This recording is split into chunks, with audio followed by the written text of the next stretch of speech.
our bedtime story today is The Gruffalo's Child, one of my favourites. The Gruffalo said that no Gruffalo should ever set foot in the deep, dark wood.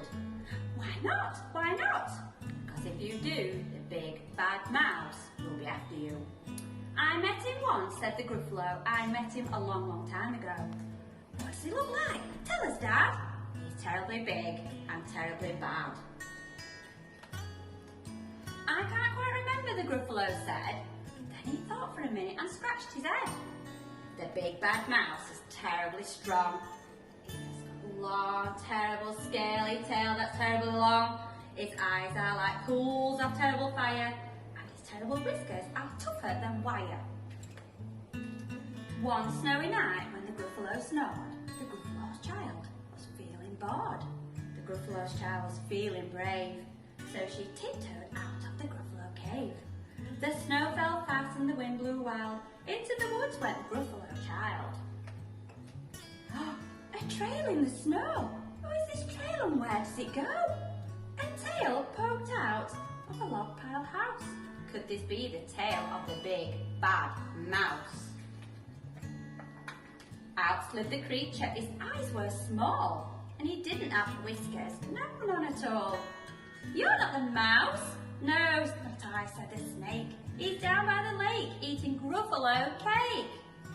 The snow fell fast and the wind blew wild. I'm not scared, said the Gruffalo child.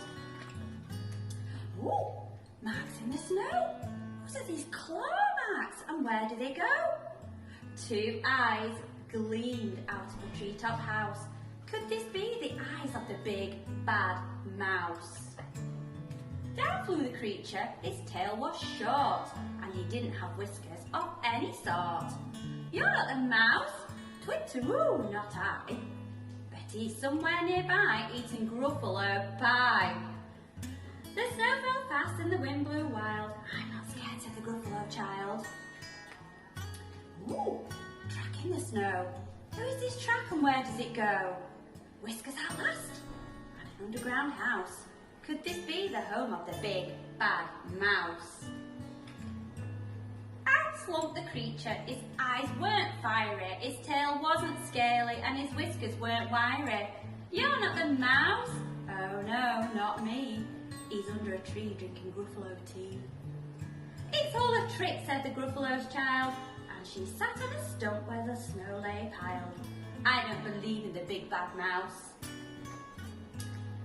But here comes a little one out of his house. Not big, not bad, but a mouse at least. You'll taste good as a midnight feast. Wait, said the mouse, before you eat. There's a friend of mine that you ought to meet. If you let me hop onto a hazel twig, I'll beckon my friend, so bad and so big. The Gruffalo child unclenched her fist.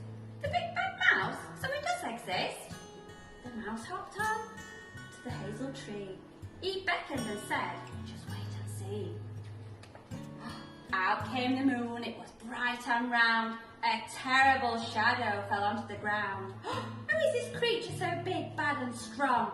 His tail and his whiskers were terribly long. His ears are enormous, and over his shoulder he carried a nut as big as a boulder. The big bad mouse! Yelled the Gruffalo's child, and the mouse jumped down from the twig and smiled. Ooh, prints in the snow. Whose are these footprints and where do they go?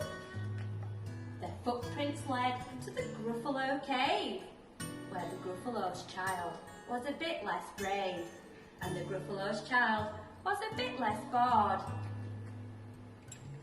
And the Gruffalo snored and snored and snored. And that's the end. Bye for now.